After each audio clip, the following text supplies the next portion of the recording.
يا نبي سلام عليك يا رسول سلام عليك. Nous avons vu dans le chapitre des annulatifs que la sécrétion séminale ou préséminale annulait le jeûne. Alors dans ce chapitre, qui va être un petit peu technique et qui va demander beaucoup de concentration, nous allons voir premièrement les différents types de liquides, puis nous allons essayer de les reconnaître et ensuite de regarder pour chaque sécrétion, est-ce que le jeûne est valide, est-ce que le jeûne est invalide, et est-ce que si le jeûne il est invalide, il demandera une expiation. Alors les fuqaha de l'école malikite, ils ont catégorisé les liquides en trois. La première catégorie, c'est le liquide séminal, qui est tout simplement le sperme ou son équivalent féminin. Celui-ci est facilement reconnaissable car il a trois caractéristiques qui vont le distinguer. La première caractéristique, c'est qu'il sort lors de l'orgasme. La deuxième caractéristique, c'est qu'il sort par à-coups. Et la troisième caractéristique, c'est qu'il sort en plus grande quantité que les deux autres. Le deuxième type de sécrétion, c'est donc le liquide préséminal. Le liquide préséminal, il se distingue essentiellement par deux points. C'est qu'il va sortir lors de l'excitation et il sort en petite quantité. En règle générale, on verra ce liquide lors des préliminaires. Et le wadi est un troisième type de liquide qui ressemble un petit peu au liquide séminal, mais qui a pour spécificité de ne pas sortir à cause d'un désir ou d'un plaisir sexuel. Le plus fréquemment, on verra ce liquide après l'urine.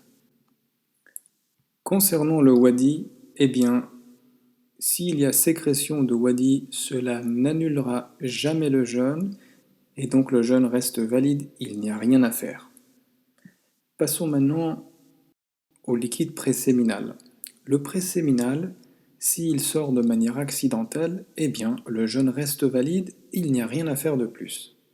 En revanche, s'il a été sécrété à cause d'un plaisir, on va regarder est-ce que ce plaisir il a été recherché ou est-ce qu'il n'a pas été recherché. Si la personne n'a pas recherché de plaisir, mais qu'elle en a obtenu et que ceci a causé sa sécrétion, le jeûne reste valide et il n'y a rien à faire.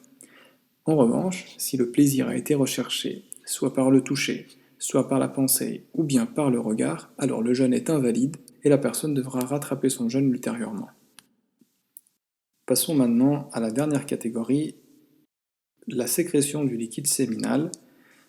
On va regarder la question sous un autre angle, non pas par le plaisir, mais est-ce que cette sortie, cette sécrétion, est-ce qu'elle est accidentelle ou bien est-ce qu'elle a été causée?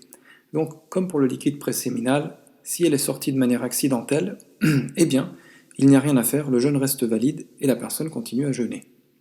Par contre, si cette sécrétion elle a été causée, alors on va devoir regarder plusieurs facteurs. On va regarder ce qu'on appelle la certitude. Qu'est-ce qu'on entend par moins de 50% de certitude ou plus de 50%?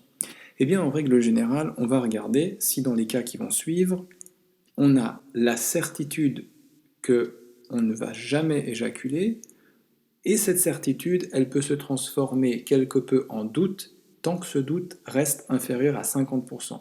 En termes simplifiés, c'est une personne qui ne craint pas d'éjaculer, soit avec une certitude de ne pas éjaculer, jusqu'à avoir un doute de moins de 50%. De l'autre côté, c'est une personne qui se dit qu'elle risque d'éjaculer, ou elle risque fortement d'éjaculer, ou bien même elle est sûre d'éjaculer. Alors on va regarder le côté gauche d'abord, la personne qui aura une pensée ou un regard. Si cette pensée ou ce regard, il est bref, et que cette personne, par habitude, elle sait que lorsqu'elle a une brève pensée ou un bref regard, elle n'éjacule pas du tout, ou elle a moins de 50% de certitude d'éjaculer, alors, s'il y a eu une sécrétion, eh bien la personne devra simplement rattraper son jeûne, car le jeûne est maintenant invalide.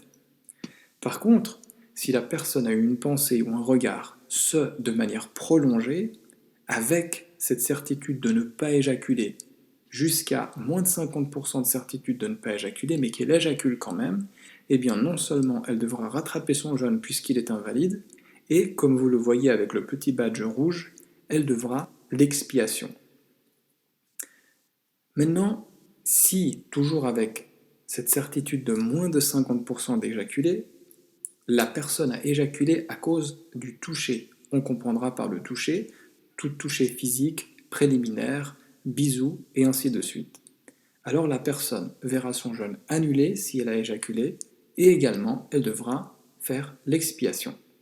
Maintenant, si la personne a plus de 50% jusqu'à 100% de certitude d'éjaculer par la pensée ou par le regard, on ne regardera pas le détail, est-ce que cette pensée ou ce regard était bref ou prolongé. Dans tous les cas de figure, la personne verra son jeûne annulé et il y aura une expiation qui sera exigée en cas de sécrétion séminale.